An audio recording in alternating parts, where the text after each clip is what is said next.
గోహత్యల్ని ఆపడం, అక్రమ రవాణాని ఆపడం సాధ్యమయ్యే పనేనా అంటే కొన్నిసార్లు కష్టం అని చెప్పుకోవాలి. ఎందుకంటే భారతదేశంలో అలాంటి చట్టాలు ఏవి కూడా ఇంకా రాలేదు. గోవుని చంపుకు తినడం నేరం అని ఏ ప్రభుత్వం ప్రకటించలేదు. ఎన్నో ప్రభుత్వాలు వచ్చి వెళ్ళిపోయాయి. మెజారిటీగా ఉన్న హిందువులు గోవును పూజిస్తారు, అది వాళ్ళ నమ్మకం. ఇక వాళ్ళ మంచో చెడో వాళ్ళు దాన్ని పూజిస్తున్నారు. పూజించకపోయినా కనీసం గౌరవించేటువంటి హిందువులు కూడా ఉన్నారు. గోవు అనగానే మనందరికి ఒక సెంటిమెంట్ ఉంటుంది, దానిని చంపకూడదు అనేది హిందువుల ఆలోచన. ఈవెన్ కొంతమంది హిందూ మతాన్ని నమ్మని వ్యక్తులు కూడా ఈ విషయాన్ని నమ్ముతారు. గోవుని తరలించేటువంటి విధానం, ఎక్కువ మంది హిందువులే గోవులను అమ్మేస్తున్నారు కదా, ఎక్కువగా ఇండియా నుంచి గోవు అక్రమ రవాణా జరుగుతుంది కదా అని మాట్లాడుతూ, అలా గోవుల్ని అమ్మేసేటువంటి లేదా బాగా ఓల్డ్ అయిపోయినటువంటి ఆవుల్ని లేదంటే వట్టిపోయినటువంటి ఆవుల్ని ఇలాంటి సందర్భాల్లో అమ్మాల్సిన పరిస్థితి వస్తే డాక్టర్ నుంచి సర్టిఫికెట్ తీసుకుని వాటిని అమ్మాలి. అలా జరుగుతుందా? జరగట్లా. కనీసం గోవుని రక్షించాలి అని హిందువులు లేదంటే హిందూ సంఘాల వాళ్ళు ప్రయత్నం చేస్తుంటే పెద్ద ఎత్తున వారిని వ్యతిరేకిస్తారు. మీరందరూ చూసే ఉంటారు, మెహదీపట్నం హైదరాబాద్ లో నిన్న జరిగినటువంటి ఆందోళన. వందల మంది గ్యాదర్ అయిపోయారు అక్కడ, రెండు వర్గాల వాళ్ళు, హిందూ వర్గం, ముస్లిం వర్గం. ఒక ట్రక్ లో, అది పెద్ద కంటైనర్, ఆ కంటైనర్ లో ప్లైవుడ్ ఉంది. ఆ ప్లైవుడ్ పేరుతో గోవుల్ని తరలిస్తున్నారు అని హిందువులు, హిందూ సంఘాల వాళ్ళు ఆ లారీని అడ్డుకునే ప్రయత్నం చేశారు. ఆపారు, కుర్రాళ్ళు లారీ పైకి ఎక్కారు, ఆ ప్లైవుడ్ అంతా తీస్తున్నారు. అదే సందర్భంలో మరో వర్గం, ముస్లిం వర్గం వచ్చి వాళ్ళు వీళ్ళు రూరు ఘర్షణ పడ్డారు. ఒకరిపై ఒకరు రాళ్లు రువ్వుకున్నారు. పోలీసులు వచ్చారు, పోలీసులు కూడా గాయపడ్డారు, ముగ్గురు. ఈ వివాదం అంతటితో ఆగిందా అంటే ఆగల. పోలీసులు వచ్చినా ఆగల. ఎందుకు ఆగలేదంటే ఈ వివాదంలో ఎంఐఎం ఎమ్మెల్యే ఎంట్రీ ఇచ్చారు. నాంపల్లి ఎంఐఎం ఎమ్మెల్యే మాజిద్ హుసేన్ ఆయన వచ్చారు. ఆయన వచ్చి అక్కడ సిచ్యువేషన్ ఏంటంటే, ఇతను ఆ లారీని లీడ్ చేశాడు, దాడి చేసినట్టుగా. ఆ లారీని ఆయనే పక్కన కూర్చొని ఆ డ్రైవ్ చేస్తుంటే ఇటు పక్క కూర్చొని ఏదో సినిమా రేంజ్ ఎలివేషన్ అది, పోనీ లారీ అడ్డొస్తే ఎవడని తొక్కిచ్చేసాయి అని చెప్పి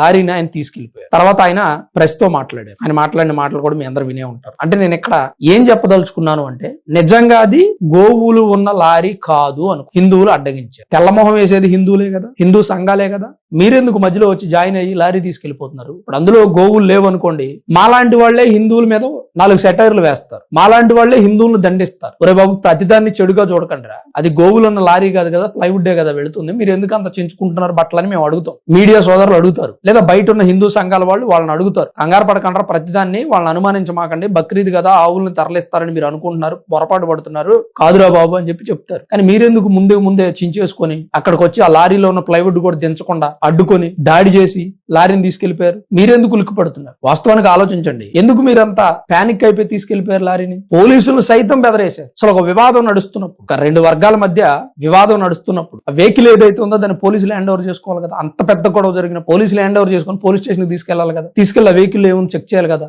అది కూడా జరగదు. ఏం జరుగుతుంది ఇక్కడ? అసలు నా ఆలోచన ఏంటంటే, హిందువుల్ని మిస్గైడ్ చేశారు అని నేను అనుకుంటున్నా. ఎందుకంటే ఈ లారీలో ఉన్నాయా లేదా సెకండరీ, కానీ ఫస్ట్ హిందువుల్ని గాబరా పెట్టి ఈ లారీ పంపించేసి వేరే ట్రక్కులో ఏమైనా తీసుకెళ్తున్నారు. అంటే ఫస్ట్ హిందువులు కాపు కాస్తారు కదా, ఇది బక్రీద్ సీజన్ కాబట్టి ఎక్కడ ఏ లారీలో ట్రావెలింగ్ జరుగుతుందో, ఇల్లీగల్ ట్రావెలింగ్ అని చెప్పి వీళ్ళు పహారా వేస్తున్న సందర్భంలో వీళ్ళని తప్పించడానికి, పక్కదారి పట్టించడానికి ఈ లారీలో ప్లైవుడ్ తీసుకెళ్లి కాస్త వీళ్ళని గాబరా పెడితే వీళ్ళు నిజంగా ఎందులో ఉన్నాయి అనుకుని హడావుడి చేస్తారు. ఈ న్యూస్ అంతా బాగా స్ప్రెడ్ అయిపోద్ది, వేరే లారీలు వెళ్ళిపోవచ్చు. అలాంటి ప్రయత్నం ఏమైనా జరిగిందా ఇక్కడ? మేము జరిగి ఉండొచ్చు, ఎందుకు కాదనకూడదు. మనం ఈ రోజు అన్ని సినిమాటిక్ లెవెల్లో జరుగుతున్నప్పుడు అది మాత్రం ఎందుకు జరగకూడదు? హిందువుల్ని ఎర్రోళ్ళని చేసి పిచ్చోళ్ళని చేసి ఈ లారీ ఎరగా వేసి ఇందులో ఏమున్నా లేకపోయినా ఉన్నట్టుగా నమ్మించి ముందే ఏదో ఒక వాట్సాప్ గ్రూప్ లో షేర్లు చేసి, ఫేస్బుక్ లో షేర్లు చేసి, లేదా ఫోన్ కాల్స్ ద్వారా వీళ్ళని ట్రాప్ చేసి ఈ లారీ మీద వీళ్ళు దృష్టి పెడతారు, వేరే రోడ్లోంచి లారీలు వెళ్ళిపో. అట్లా ఏమన్నా జరిగిందా అని అనుకుంటున్నాను నేనైతే. ఎందుకు నేను ఈ మాట అంటున్నానంటే, ఈ లారీ వచ్చింది, హిందువులు ఆపారు, చెక్ చేస్తున్నారు, ప్లైవుడ్ షీట్లు తీస్తుంటే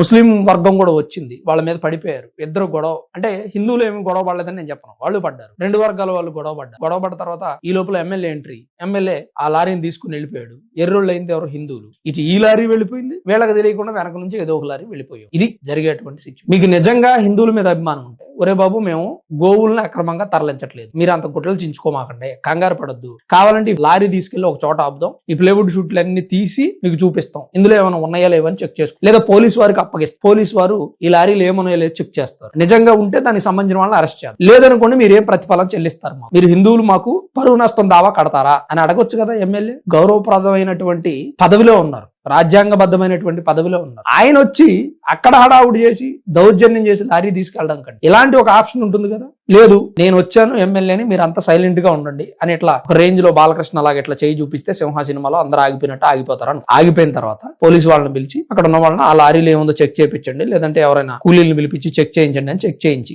పోలీస్ స్టేషన్ కి తీసుకెళ్లి ఈ విషయాన్ని సర్దుమణిగించే ప్రయత్నం చేయొచ్చు. అలా చేయకుండా ముస్లింస్ ని సపోర్ట్ చేస్తూ ఆ లారీని ఎందుకు అక్కడ నుంచి తీసుకెళ్లిపోయారు? ఇది ఒక పెద్ద ప్రశ్న. నిన్న జరిగినటువంటి ఉదంతం. హిందువులు తెలుసో తెలియకో అమాయకత్వం, మూఢత్వం, అందభక్తో ఏదో ఒకటి మీరు ఏదనుకున్నా నో ప్రాబ్లం. వాళ్ళు పూజిస్తున్నటువంటి ప్రాణే కదా అది. సకల ప్రాణి మనతో పాటు ఈ సృష్టిలో బ్రతకడానికి హక్కు ఉంది. సరే మనిషి తిండిపోతాడు కాబట్టి దేన్నో ఒకదాన్ని తినడానికి సిద్ధపడతాడు కాబట్టి ఆ గొర్రెనో మేకనో కోడినో కోసుకొని తినండి అని కొంత ఫ్రీడమ్ ఇచ్చారు మనకి. ఈ రోజు ఎక్కడ చూసినా గానీ మార్ట్లు, విపరీతమైన మార్ట్లు ఉన్నాయి. మేక మటన్ కి గానీ, చికెన్ కి గానీ, చేపలకి గానీ. వాటితో సంతోషపడనటువంటి జీవి మరి ఇంకేదో కావాలనుకొని తపన పడుతూ మరొకరి మనోభావాలను దెబ్బతీస్తూ ఇటువంటి ప్రయత్నం చేస్తున్నప్పుడు మరి దాన్ని అడ్డుకునేటువంటి వ్యక్తులు కూడా ఉంటారు. మనం అడ్డుకునే వాళ్ళని అడ్డుకుంటున్నామా లేదా గోహత్య చేసే వాళ్ళని అడ్డుకుంటున్నాం? ఇది పాయింట్. ప్రభుత్వాలు గోహత్య చేయొద్దు అని అడ్డుపడుతున్న వాళ్ళని అడ్డుకుంటున్నాయా, గోహత్య చేస్తున్న వాళ్ళని అడ్డుకుంటున్నాయి. ఈ రోజు పోలీసులు కేసు నమోదు చేసిన ఏం చేస్తారు? ముస్లింస్ కి హిందువులకి మధ్య ఘర్షణ అని రాస్తారు. అంతేగాని గోహత్య జరుగుతుందేమో, గోవుల అక్రమ రవాణా చేస్తున్నారేమో దాన్ని హిందువులు అడ్డుకుంటున్నారు అని మాత్రం రాసే ప్రయత్నం. ఈరోజు సొసైటీ కూడా ఈ మాట చెప్తుంది తప్ప మరోలాగా ఈ వార్తని చెప్పే ప్రయత్నం చేయదు. ఎందుకంటే ఒక వర్గం మీద ఉన్నటువంటి సానుభూతి ఉండొచ్చు, తప్పు కాదు.